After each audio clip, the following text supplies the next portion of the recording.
Boa tarde. Quanta alegria em estarmos aqui, reunidos em nome de Deus e em nome de Jesus.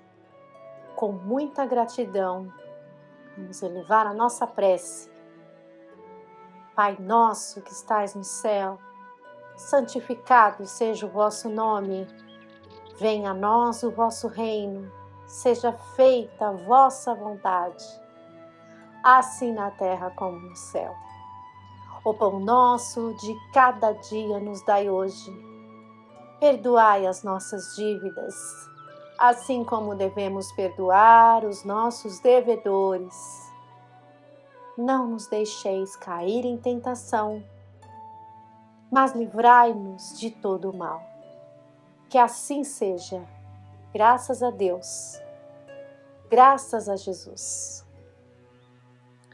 Do Evangelho segundo o Espiritismo, de Allan Kardec, capítulo 17, Sede Perfeitos, item 8, a virtude.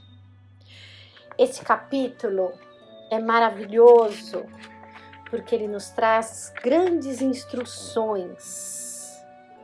O nome dele já diz, Sede Perfeitos. E hoje nós vamos ver o texto referente à virtude. E na sequência, nós vamos para o livro Contos desta e d'Outra Vida, pelo Espírito de Mão X, psicografia de Francisco Cândido Xavier. A virtude. A virtude, em seu mais alto grau, comporta o conjunto de todas as qualidades essenciais que constituem um homem de bem. Ser bom, caridoso, laborioso, moderado, modesto. Essas qualidades são do homem virtuoso. Infelizmente, elas são com frequência acompanhadas de pequenas enfermidades morais que as desornam e as atenuam.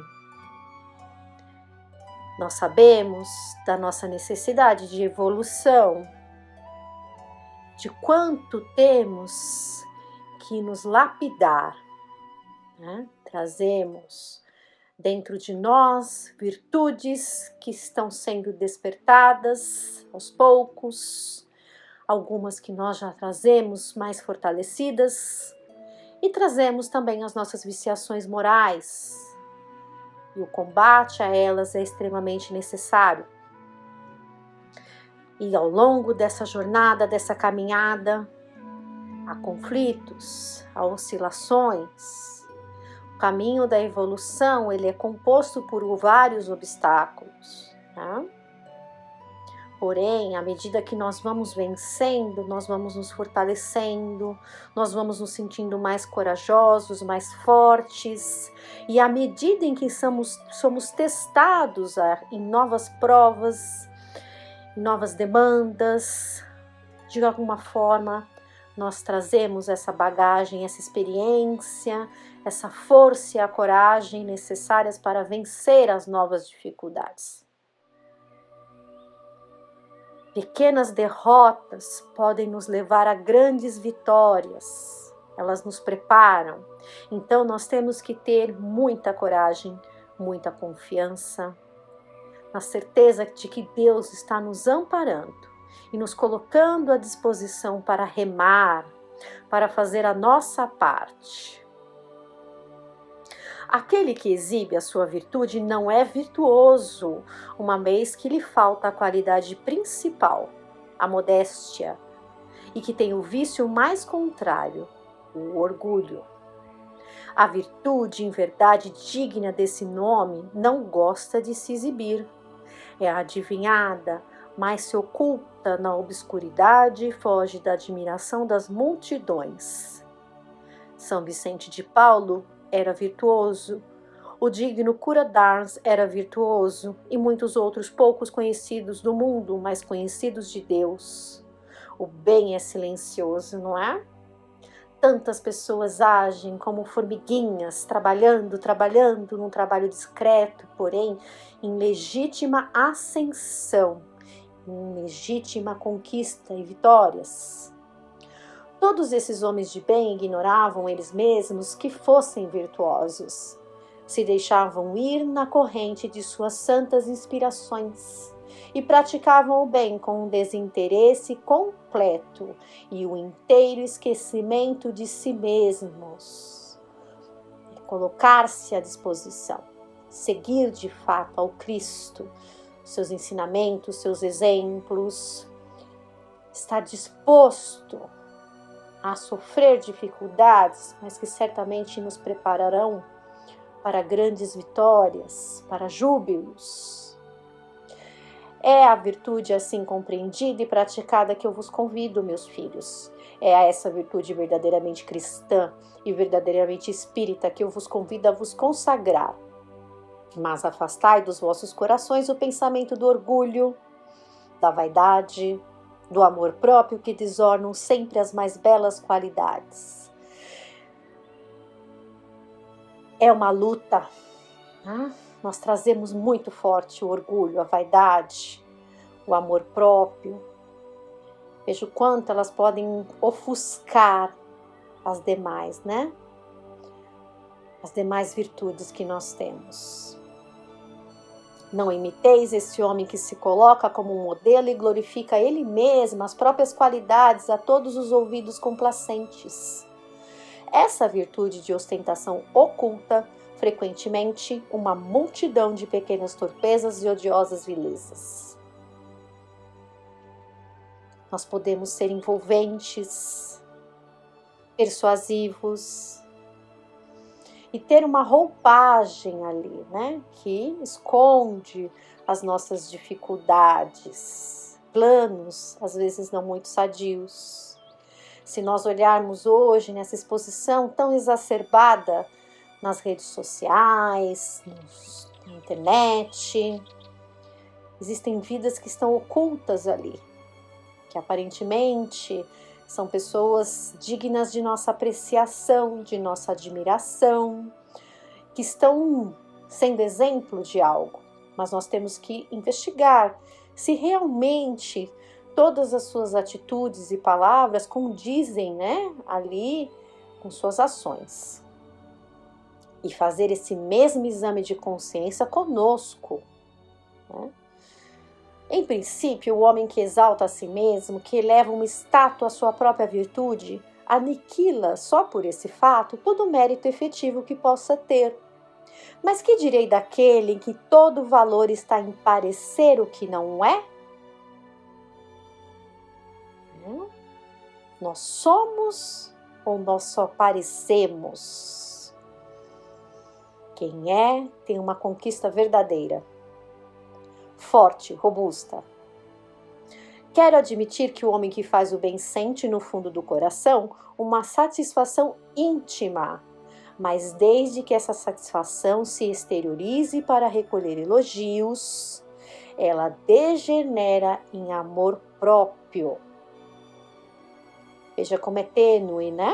Se você faz algo esperando reconhecimento, exposição, validação, isso já é amor próprio. Isso vem na contramão das características do homem de bem.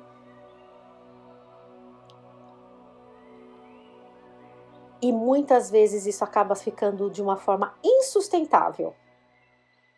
Nós vamos ver aqui num exemplo um pouco mais adiante. Ó vós todos a quem a fé espírita reaqueceu com os seus raios, e que sabeis quanto o homem está longe da perfeição, jamais vos entregueis a uma semelhante insensatez. Veja, o caminho da perfeição, né? Nós somos atraídos para ela, mas é a perfeição moral. E quantas dificuldades nós vamos enfrentar, quantas situações para que a gente alcance verdadeiramente a perfeição moral, como se estivéssemos ali, degrau a degrau. A virtude é uma graça que eu desejo a todos os espíritas sinceros, mas lhes direi, mais vale menos virtudes com a modéstia do que muitas com o orgulho. Foi pelo orgulho que as humanidades sucessivas se perderam, e é pela humildade que elas um dia deverão se redimir. François Nicolas Madeleine, Paris, 1863. Então, por falar em perfeição moral, caminhos a percorrer, jornadas, menos virtudes como modéstia, como foi dito aqui no Evangelho, termos cuidado com orgulho, porque um ato, né, pode levar a expor todas as nossas dificuldades, se aclara, como se estivesse caindo um véu, porque uma inverdade, né, ela pode ser oculta por muito tempo, mas uma hora ela vem à tona.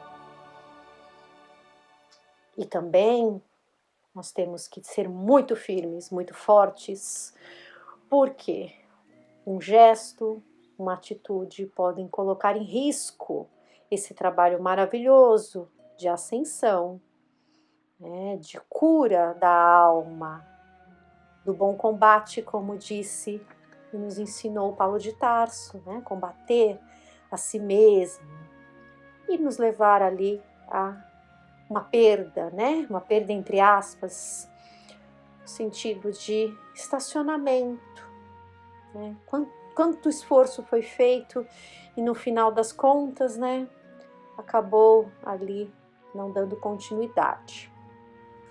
A mensagem, ela está no livro Contos desta e de Outra Vida, psicografia do Chico, pelo Espírito Irmão X. Exame de fé.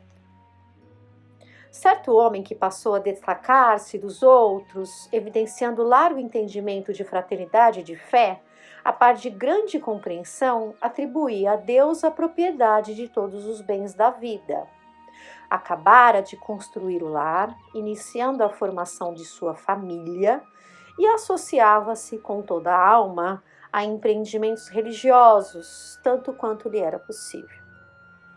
Em semelhantes iniciativas, começou a ensinar a fidelidade ao Senhor Supremo, compondo discursos admiráveis em que comentava a excelência da confiança no céu.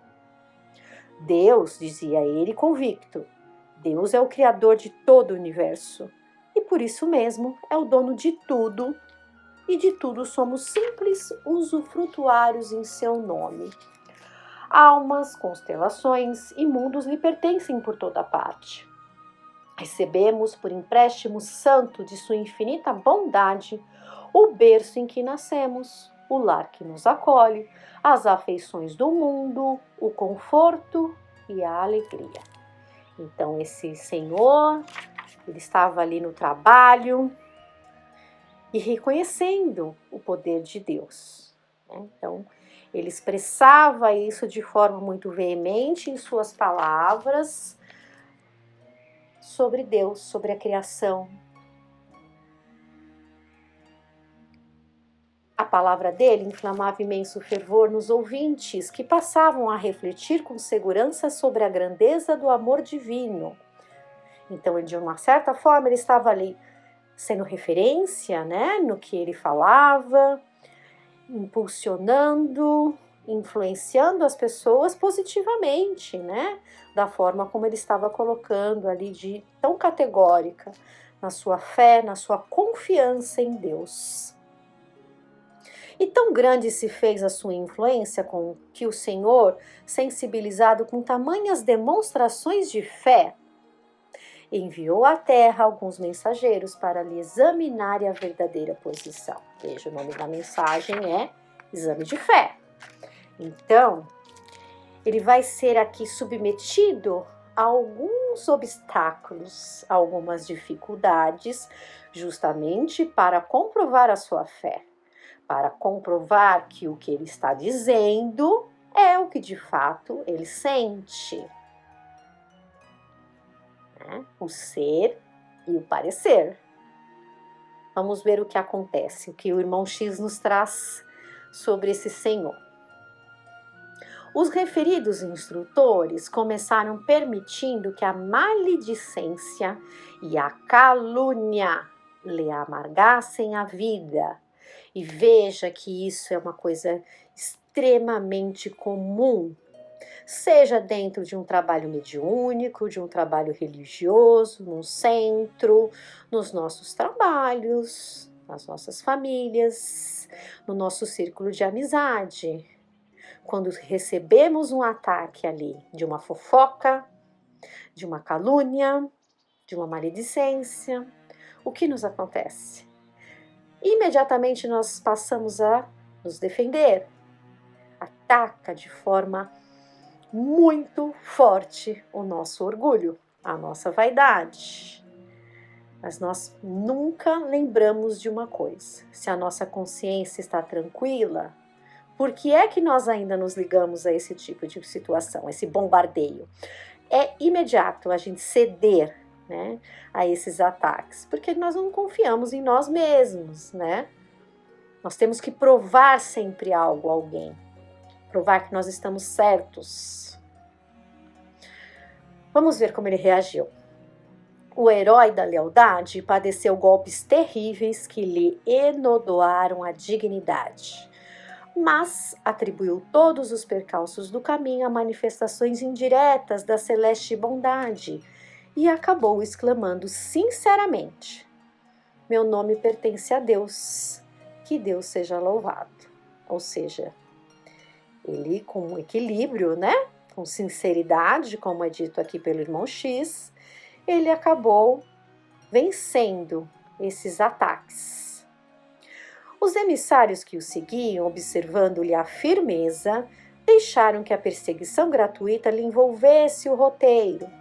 No entanto, o ódio injustificável como que lhe acendrou a confiança. Entre nuvens de sofrimento, o devoto concluiu que o ideal da perfeição é fruto da magnanimidade divina e afirmou convencido: o bem é obra do Senhor, louvado seja o Senhor. Então ele foi firme.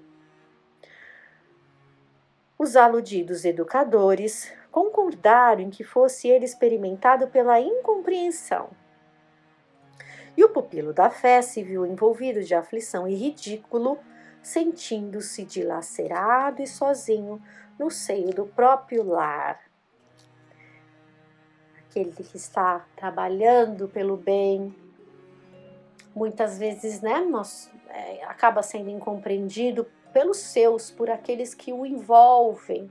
E isso é muito doloroso, você ser incompreendido na sua fé dentro do seu lar. As pessoas questionam, as pessoas cobram atenção, cobram tempo, ficam meio que te vigiando e te acusando, né?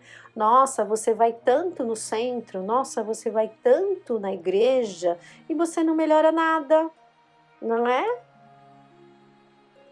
Contudo, reconhecendo que todo apreço e toda estima devem ser erigidos, erigir quer dizer erguer, levantar, essencialmente ao Criador, asseverou conformado: toda a glória deve ser dada ao Pai que está nos céus. Louvado seja o Pai que está nos céus. Os examinadores em Lide decidiram que a enfermidade lhe visitasse o corpo, e o amigo da prece foi relegado ao leito com extrema penúria física. Todavia, em meio da própria angústia, reparou que seu corpo era um depósito de todo compassivo e disse imperturbável: meu corpo é um empréstimo do Todo-Poderoso. Que o Todo-Poderoso seja louvado. Vejam, até aqui: calúnia, maledicência, teste da firmeza, perseguição gratuita, incompreensão, né? Esses ataques que ele recebeu e ele venceu. Aí ele foi submetido a uma dificuldade maior, né? A prova da doença, que mexe muito, né?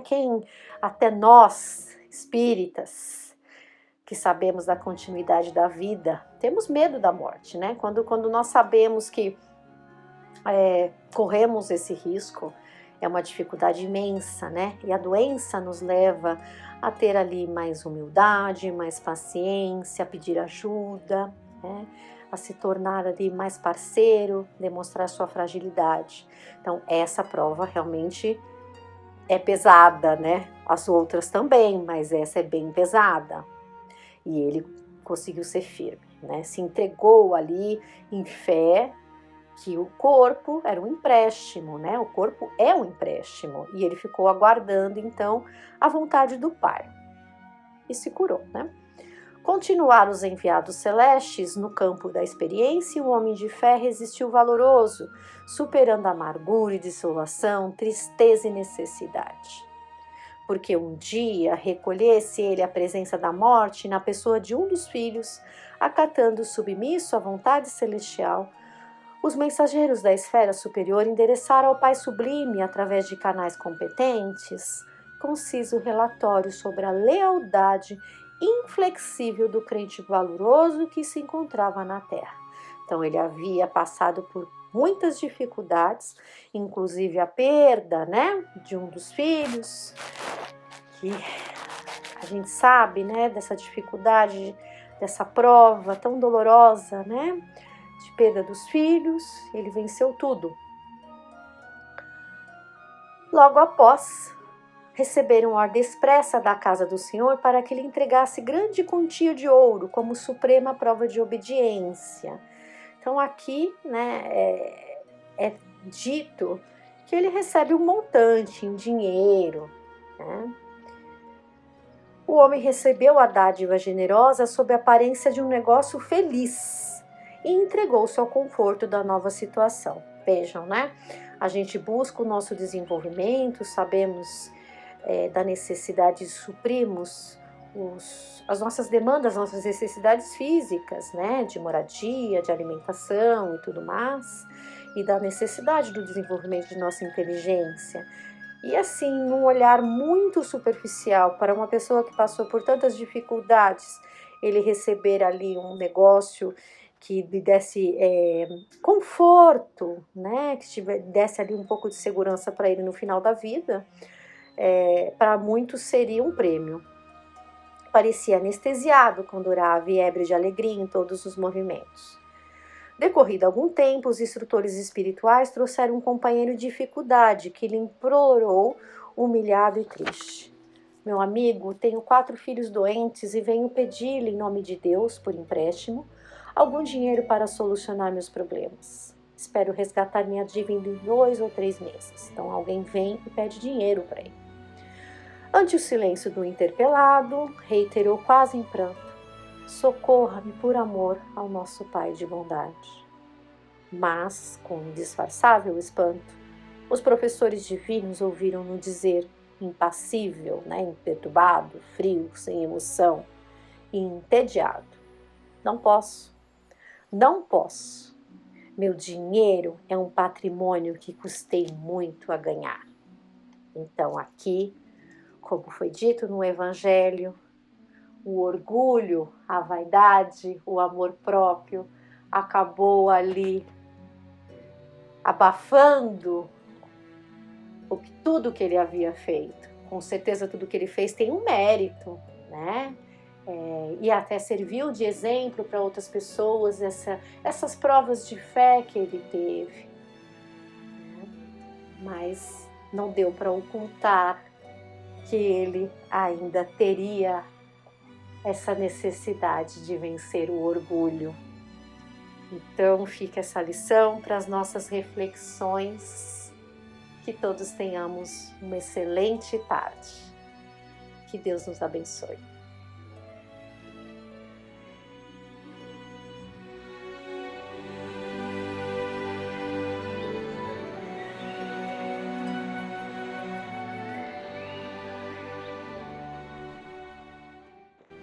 Boas tardes, boas noites. Dando continuidade ao estudo do livro Diálogo dos Vivos, da década de 70, psicografado pelo Chico, vamos pegar um tema hoje do capítulo 30, em que o Chico prepara a reunião descrevendo a conversa preambular né, sobre um tema: assistência à criança. Fracasso da educação sem Deus. Começa o Chico. O Centro Espírita Eurípides Barçanufo, situado na vila de Peirópolis, à distância de 20 quilômetros de Uberaba, dedicava sua reunião aos serviços de assistência à criança. Lá estávamos em reduzida caravana de amigos. O tema da noite era educação, e o texto do Evangelho segundo o Espiritismo que saiu para o nosso estudo foi o item 2 do capítulo 25. Diversos comentários se fizeram ouvir. Ao término da reunião, a mensagem recebida foi o soneto Lição da Vida da poetisa desencarnada Narcisa Amália. Nós, os companheiros presentes à reunião, concordamos em enviar-lhe a mensagem na expectativa de vê-la publicada para nossos estudos com seus comentários doutrinários. Então o Chico participava das reuniões, quer seja lá na Casa da Prece, seja em algum lugar que ele visitasse, com as pessoas. Depois, em seguida, vinha a mensagem dos espíritos. E aí ele encaminhava para Herculano Pires, que tecia um comentário sobre tudo aquilo e catalogava e publicava através dos livros que nós já comentamos em outras reuniões, né?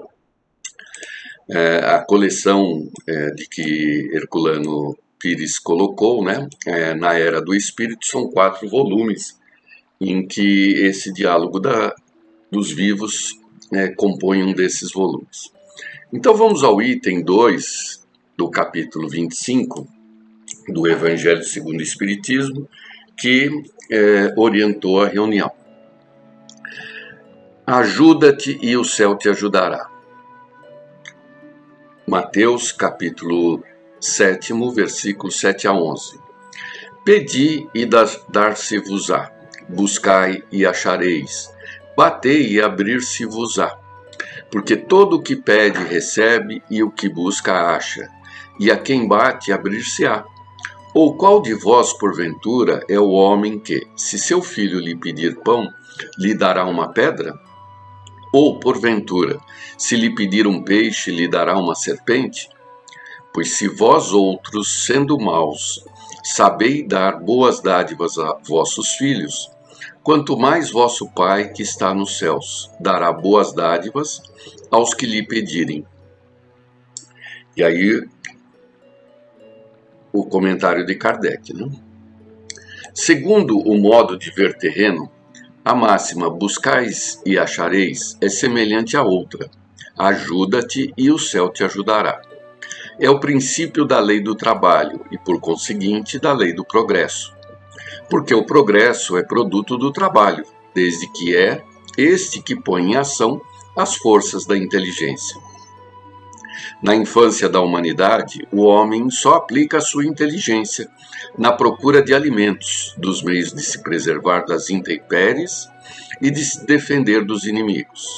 Mas Deus lhe deu, a mais do que ao animal, o desejo constante de melhorar, ou seja, essa aspiração do melhor, que o impele à pesquisa dos meios de melhorar a sua situação, levando-os às descobertas, às invenções, ao aperfeiçoamento da ciência, pois é a ciência que lhe proporciona o que lhe falta. Graças às suas pesquisas, sua inteligência se desenvolve, sua moral se depura. As necessidades do corpo sucedem às necessidades do espírito. Após o alimento material, ele necessita do alimento espiritual. É assim que o homem passa da selvageria à civilização. Mas o progresso que cada homem realiza individualmente durante a vida terrena é coisa insignificante, e num grande número deles até mesmo imperceptível. Como então a humanidade poderia progredir sem a pré-existência e a reexistência da alma? Se as almas deixassem a Terra todos os dias para não mais voltar, a humanidade se renovaria sem cessar com as entidades primitivas que teriam tido a fazer e tudo a aprender. Não haveria razão, portanto, para que o homem de hoje fosse mais adiantado que o dos primeiros tempos do mundo, pois que cada nascimento o trabalho intelectual teria de recomeçar. A alma, voltando ao contrário com seu progresso já realizado e adquirindo de cada vez alguma experiência a mais, vai assim passando gradualmente da barbárie à civilização material e desta à civilização moral. Bem, então nesse capítulo do Evangelho há muitos conceitos, né? O primeiro de que o trabalho é a mola do progresso, né? E o trabalho, ele provoca as transformações que atendem às necessidades materiais do homem, né? Então, o que chamamos de trabalho é manipulação da matéria, né? Do que é corpóreo. E como nós estamos desencaixados do mundo, porque não é nosso mundo aqui, a nossa natureza ela é espiritual, não é material.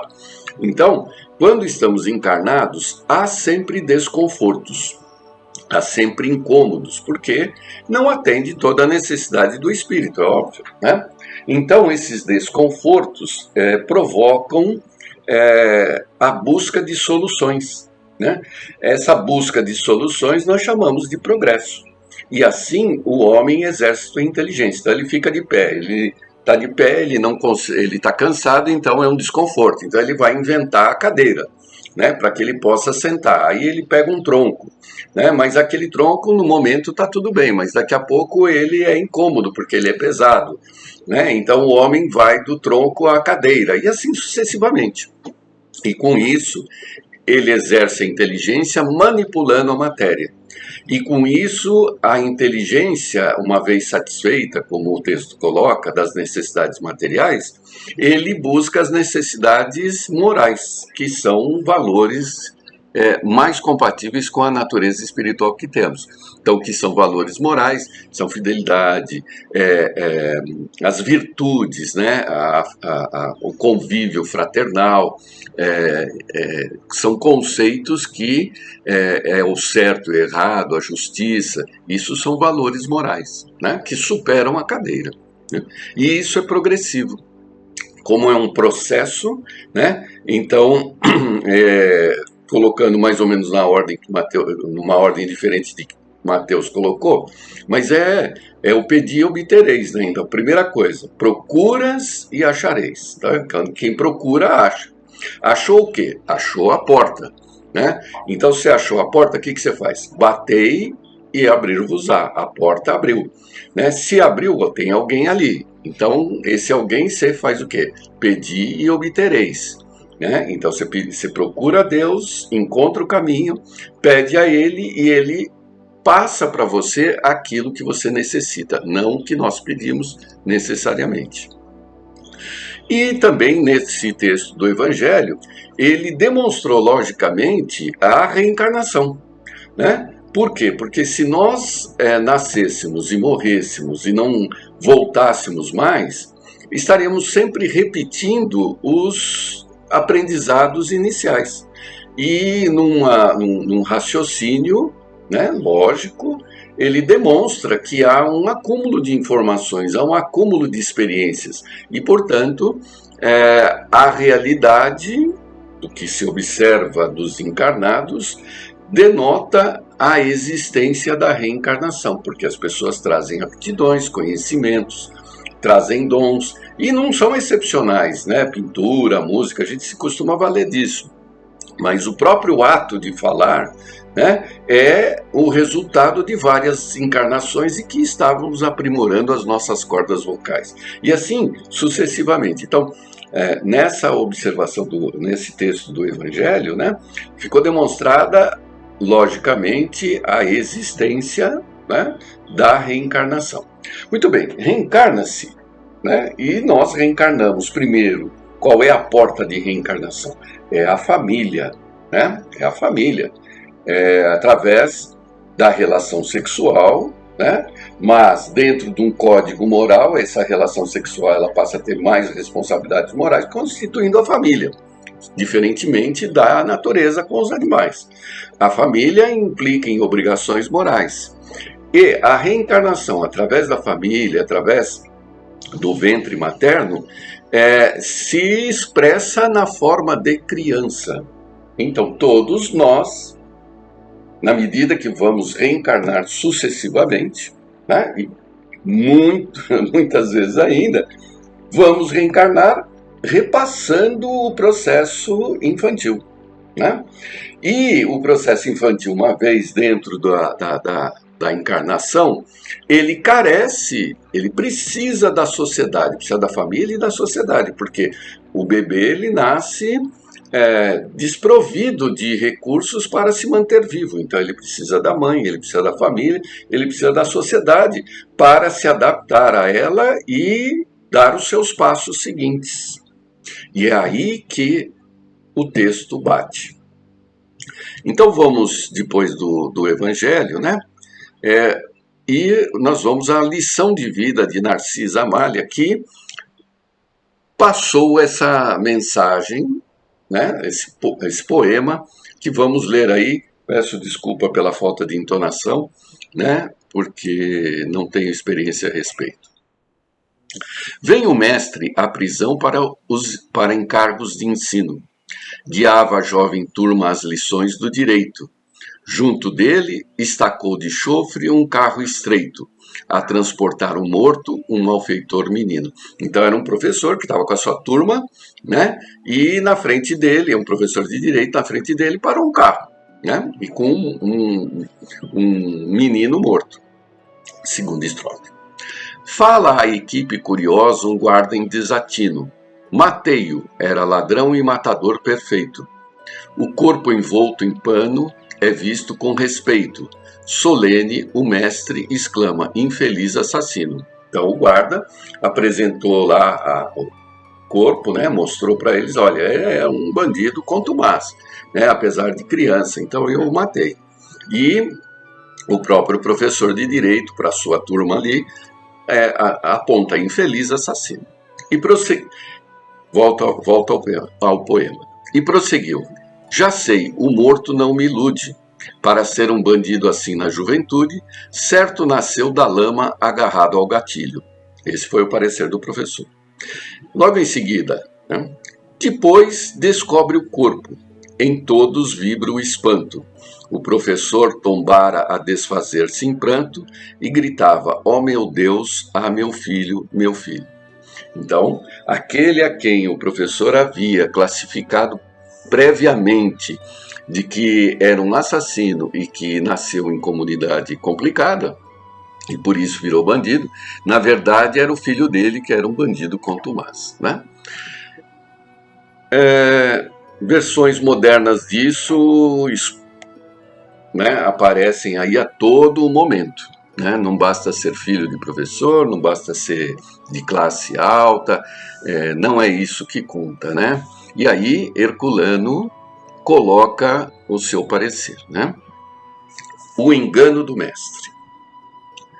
A educação puramente formal perde a sua essência, que é o amor.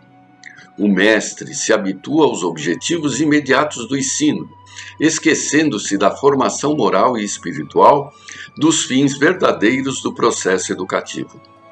O quadro que o soneto de Narcisa Amália nos apresenta não é imaginário. Não tem apenas a finalidade de chocar-nos pelo seu aspecto trágico. Seu verdadeiro objetivo é mostrar-nos a falência da educação formal, convertida em máquina de ensino incapaz de atingir a alma do educando. O mestre sem amor revela sua frieza ao dizer diante do cadáver de uma criança assassinada: o morto não me ilude. Na verdade, o morto não o iludia, mas ele se enganava. Não havia sido a lama dos bairros miseráveis, nem o apego precoce ao gatilho que transformara aquela criança em criminosa. A causa deformadora estava no coração do pai, do mestre, que não aprendera a amar, que não conseguira entender a verdadeira natureza da educação. Não era um mestre, mas um profissional do ensino. Interessantíssimas essas definições de Herculano. A vida, a grande educadora, que não se formaliza nem profissionaliza, surpreende-nos às vezes com lições terríveis. Fatos como esse, episódios em que o fracasso do mestre o leva a desilusões arrasadoras, ocorrem com mais frequência do que se supõe. Apenas as ocorrências mais trágicas aparecem nos noticiários da imprensa. Outras, de natureza mais íntima, são abafadas com lágrimas no próprio lar. Pestalozzi, mestre de Kardec, foi um apóstolo da educação. Kardec aprendeu com ele que educar é amar. Por isso, Kardec insiste no valor e na importância da educação, como única maneira eficiente de modificarmos o mundo, melhorando o homem. Pestalozzi é considerado o pai da pedagogia social, né? É uma biografia interessantíssima, que ele acabou acolhendo as crianças de sua cidade na Suíça após uma guerra com a França de Napoleão, né, em que as crianças ficaram abandonadas na rua porque não tinham pais, não tinham lares, e ele acolheu-as para a educação, propiciando que as mais velhas se relacionassem com as mais novas, ensinassem as mais novas, e inclusive no processo de autonomia econômica eles trabalhavam, e o importante dele era que não bastava a educação formal, tinha que haver a prática, né? Então da mão à cabeça, da cabeça à mão, e ele valorizava muito a intuição, né? O que o espírito já traz, sem a formalidade do espiritismo, ainda que não existia, né? Como nós conhecemos hoje. Então, mas o que predomina em Pestalozzi é o amor pelas crianças, né? Na educação. A educação sem Deus dos nossos dias, produzida pelos abusos do sectarismo religioso, terá de ser substituída pela educação espírita, onde a fé não é imposta de maneira arbitrária, mas se desenvolve no educando à luz da razão e ante a comprovação dos fatos. Estamos vendo no mundo o resultado de uma educação errada e deformada. O soneto de Narcisa Amália é um choque emocional para nos despertar, a nós espíritas, da negligência nesse terreno. Temos fundado escolas, é verdade, mas nos esquecemos do principal, que é dar a essas escolas um sistema seguro de educação espírita, elaborado com amor pelos educadores espíritas. Para isso, já existe entre nós a revista especializada do Grupo Espírita de Estudos Pedagógicos, isso em 1974. Mas, quantos espíritas já se interessaram por ela? Quantos professores espíritas leram os exemplares já publicados? Até quando continuaremos indiferentes ao problema maior que nos desafia nessa hora do mundo? E aí ele termina. Que cada qual responda para si mesmo. Então, disso tudo, muitos que ouvem, inclusive, essas nossas reuniões não são espíritas, né? Mas o importante é, como o seu Zezinho sempre colocava, é dar uma religião ao filho. Que religião? Qualquer uma, não precisa necessariamente ser espírita. É óbvio que, se for espírita, aí já fazemos isso de uma forma mais completa, né? Mas precisamos apresentar Deus às crianças. Tem que dar uma religião, não importa qual. Ah, mas isso é forçar, meu filho, na hora que crescer, ele escolhe. Não é bem assim.